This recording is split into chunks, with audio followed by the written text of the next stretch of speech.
The first warning came not with words, but with the quiet crunch of tires on gravel. I glanced up from the deer I was field dressing just beyond the tree line behind my cabin, hearing the car before I saw it. A white Tesla crept to a halt at the edge of the wooded trail, its polished chrome winking through pine needles like something out of place. Out stepped Cheryl Moffat, Evergreen Trails, HOA president, local busybody, and a walking Pinterest board of passive aggression. She stood rigidly in yoga pants and a lemon-colored fleece, clutching her phone like a weapon. I gave her a nod. "Morning," I said, wiping my hands on a rag. "You can hunt here," she called out, voice high and thin. I rose slowly, calm.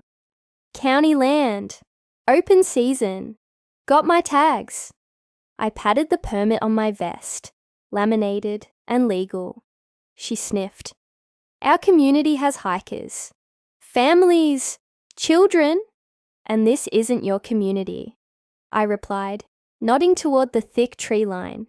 "This land belonged to my grandfather, before there ever was an Evergreen Trails." She didn't like that. Her jaw twitched, her lips flattened, and without another word, she turned on her heel and got back in her car.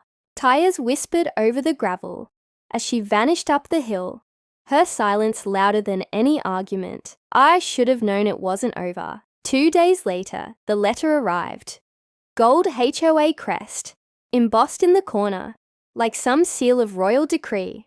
I tore it open at the kitchen table, beside a half-drunk cup of black coffee and a folded hunting magazine. Notice of violation. Dangerous activity within community proximity. Fine, $2,500. Further violations may incur additional penalties, legal action, or revocation of community privileges. I read it twice. Then a third time, slower. Community proximity. The spot I hunted was outside the HOA's official bounds, just on the other side of a narrow creek, within county jurisdiction. No fences, no signage, nothing that legally marked it as theirs. But Cheryl had always wanted more than what the HOA actually controlled. She wanted to govern by suggestion, by intimidation, by the illusion that her word carried law. I called the number listed on the letter. Cheryl answered. Of course she did. "Mr. Lorne," she said, with that syrupy sweetness that always preceded the venom. "Did you have a question about the notice?" "Yes," I replied. "The part where you fine me for hunting on my family's land. Curious what chapter of the bylaws covers that."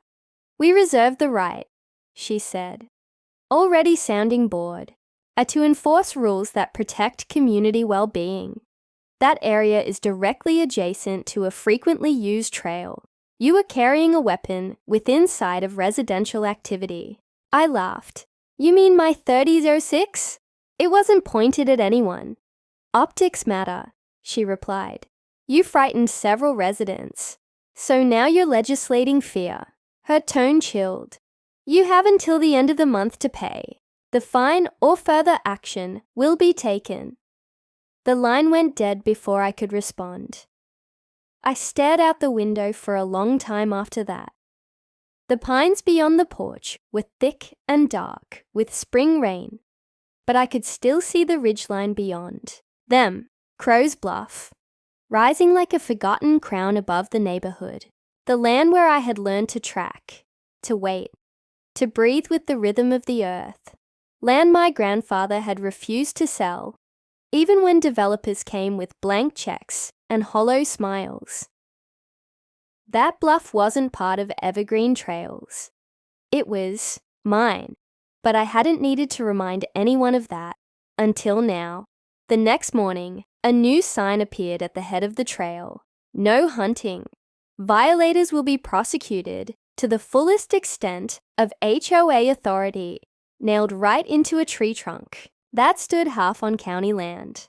That was Cheryl's message. Not just to me, but to anyone else who might think the HOA's borders ended where their maps did. I folded the letter, put it beside my tags, My grandfather's old hunting knife lay next to them on the counter, gleaming with fresh polish. They thought this was a game of fines and warnings, but I'd spent a lifetime learning how to wait, how to move without being seen, how to strike only when the shot was certain.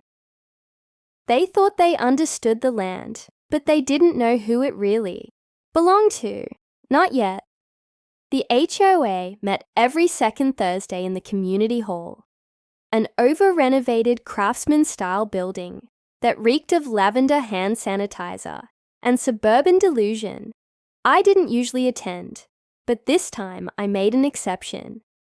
I stepped in just as Cheryl began her opening remarks. Her voice echoed off the wood-paneled walls like a sermon. She wore a powder blue blazer and a fixed smile, both engineered to project calm authority. The room, filled with 24 residents in neatly pressed polos and hiking boots, turned to look at me as I walked to the back. "Mr. Lorne," Cheryl acknowledged, eyes narrowing. "Did you come to pay your fine?" "Not quite," I said, crossing my arms. She raised an eyebrow, savoring the attention. "Then perhaps you'd like to explain to the community why you continue to engage in activities that endanger their peace and safety." A few murmurs of agreement rippled through the room. I didn't flinch. "I hunt legally, on land outside HOA jurisdiction. You're fining me for things you don't control." Cheryl's smile didn't waver. "Our bylaws allow us to act in matters of community safety, especially when they affect public spaces. Crow's Bluff is heavily trafficked by our residents." "That's funny," I said, "because Crow's Bluff isn't yours. It never was." That quieted the room. Cheryl blinked. "Excuse me." "My grandfather owned that land. When the county wanted to build trails, he leased it to them. Lease ended last year. I own it now." Gasps scattered like dry leaves. Cheryl stepped forward, voice brittle. "That bluff has been a part of our trail system for decades. We've maintained it, cleaned it, made it safe. It belongs to the community." "No," I said, slowly and clearly. "It belongs to me." The silence that followed was thick, heavy with shifting allegiances. Cheryl glanced around, eyes searching for support, but the residents had suddenly grown very interested in their shoelaces and Starbucks cups. I left before she could compose a response. By the weekend, the signs were down, but the fight was far from over. On Saturday, I found tire tracks leading up the dirt path toward the bluff. Multiple sets. Someone had ignored the chain I hung across the entrance and trampled the grass along the slope. I found a pair of granola wrappers near the overlook and a fresh pile of dog waste beside the waterfall trail. They thought I was bluffing, that I'd cave like some petty old man with a chip on his shoulder. They didn't understand what this land meant to me. Crow's Bluff wasn't just scenic acreage. It was sacred. It was where my grandfather had taught me to respect the wilderness, where we built fires, pitched tents, tracked whitetail through snow, where, when he passed, I scattered his ashes on a cold November morning, the sun cutting through the mist like a blessing. It was never theirs to claim, but they had grown used to it, like tourists who treat a temple like a photo op. So I made a decision. I called my lawyer, Craig Denner, a soft-spoken man with a spine of steel and a talent for paperwork that bled iron. We filed a deed reassertion and a formal notice of private use. Then I contacted a fencing contractor and a trail management consultant. By Tuesday, a plan was in place. Signs went up, bold, unmistakable. Private property. Trespassers will be prosecuted. Then came the fencing. Sturdy black post and rail with discrete camera mounts. The bluff's 3 main trail access points were gated, locked, and lined with gravel barriers. On Friday morning, I stood by the western gate as Cheryl marched toward me with 2 HOA board members in tow. Her eyes blazed. "You've made your point," she snapped. "Now take the fences down before we escalate this." I leaned against the gate. "This isn't a warning, Cheryl. It's permanent. You can't do this. It's an essential part of our community. We have walking clubs, guided hikes. We've hosted charity runs up here, and you never once asked whose land you were using." Behind her, one of the board members, a heavy-set man with a nervous tick in his jaw, whispered, "Wait, is he serious?" Cheryl ignored him. "The residents will fight this. You're isolating yourself. You'll make enemies." I smiled, calm and cold. "I've had worse. Try losing a winter buck 3 miles deep with wolves on your tail." "That was a real fight." She said nothing more, just turned, stiff with fury, and stormed off. I watched them go, then turned to the trees. The wind rustled high in the pines, and a hawk cried somewhere above the ridge. For the first time in years, the bluff was quiet, mine. 2 weeks passed before they struck back. It started subtly. An anonymous complaint to the county claiming illegal wildlife baiting on my land. Then a surprise visit from an inspector who found nothing but deer salt and a broken trail camera. He apologized, but warned me there'd been community concern. Then came the real play. A certified envelope arrived, bearing the HOA's crest, this time with a proposal, not a fine. In stiff legalese, dressed as friendly suggestion, they offered to lease Crow's Bluff for the benefit of neighborhood. Harmony, a token payment, a multi-year contract, promises to keep it clean, maintain the trails, honor its legacy. It ended with Cheryl's signature in looping blue ink. Beneath it, a postscript.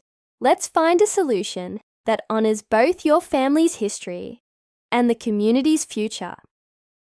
I almost laughed. After fining me for stepping onto my own land with a rifle, now they wanted to rent it back for pennies and paint it as goodwill. It wasn't about harmony. It was about control. I didn't respond. That's when they got creative. Without notice, the HOA posted flyers around the neighborhood and on the digital bulletin board. Community action hike, Crow's Bluff reclamation walk. They didn't use the word trespass, but they didn't have to. It was a message. We'll use it anyway, whether you like it or not. The hike was scheduled for Saturday at 9 a.m. At dawn, I was waiting at the western gate, not armed, not angry, just dressed in my grandfather's canvas field jacket. A thermos of coffee in hand, the mist rolled low through the tree line, clinging to bark like smoke. Birds chirped cautiously overhead. At 8:52, the first cluster of residents arrived. By 9:05, there were 30 of them. Cheryl stood near the front, bullhorn in hand, hair pulled tight in a no-nonsense bun. She hadn't come for nature. She'd come for a photo op and a headline. She raised the bullhorn. "We're here to peacefully walk the trails that have served our community for generations. This land has always been open. It should remain that way." Applause followed. Cameras clicked. A few people held signs. "Nature belongs to all. Save Crow's Bluff." I stepped forward. "Calm, clear, you're trespassing." I said, "This land is privately owned and clearly posted. If you proceed, I'll call the sheriff." Cheryl smirked. "We're not damaging anything. It's a public path." "No," I said evenly. "It was. That lease expired last year. Now it's mine again. Walk that trail and you walk through a lawsuit." The group hesitated. Some shifted uneasily.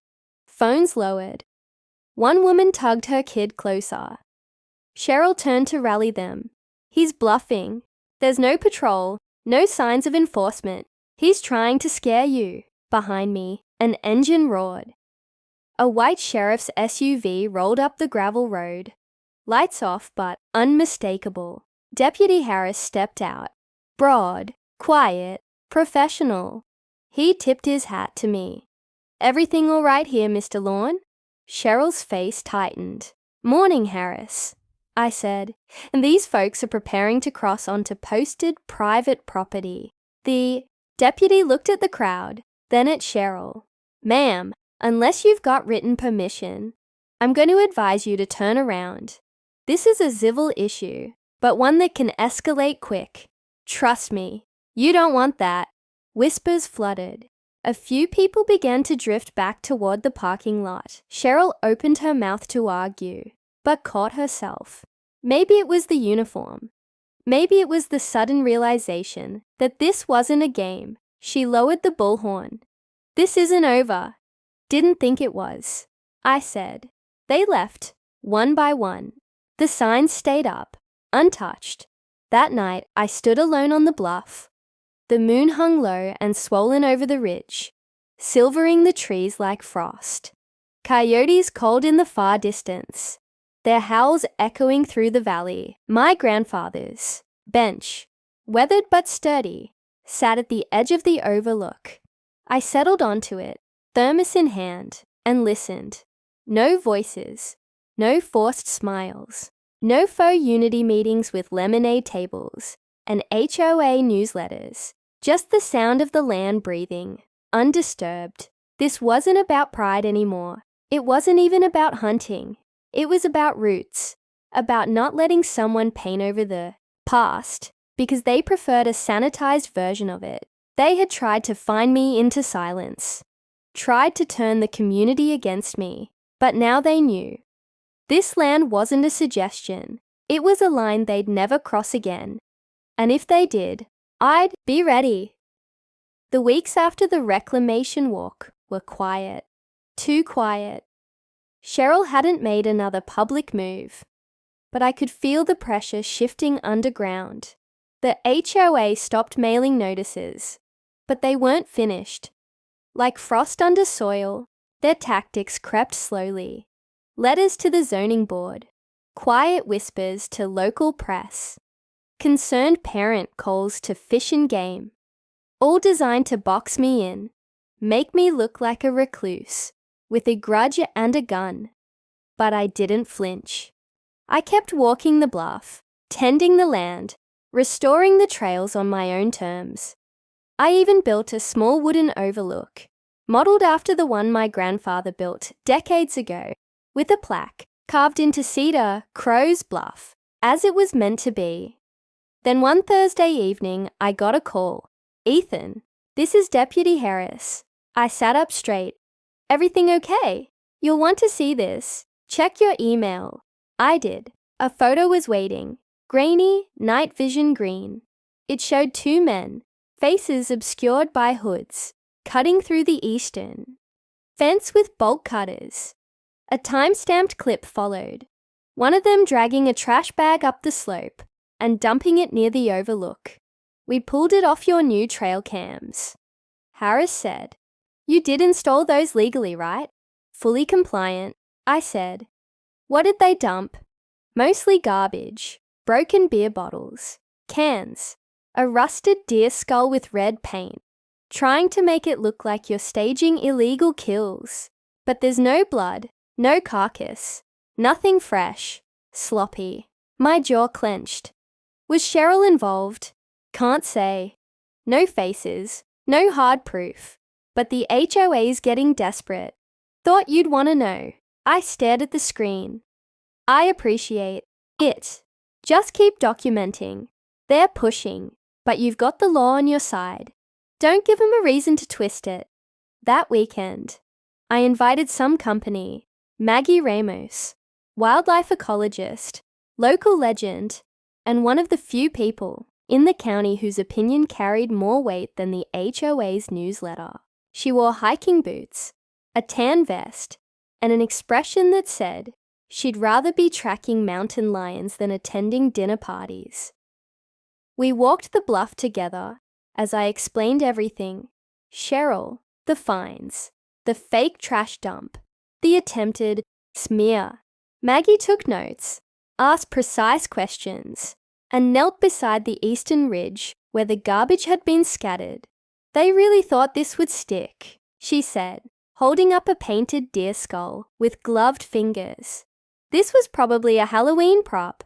Cheap plastic. No bone density.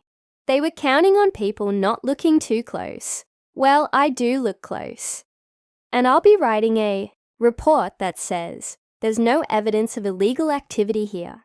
In fact, this land's in better shape than the county-maintained trails.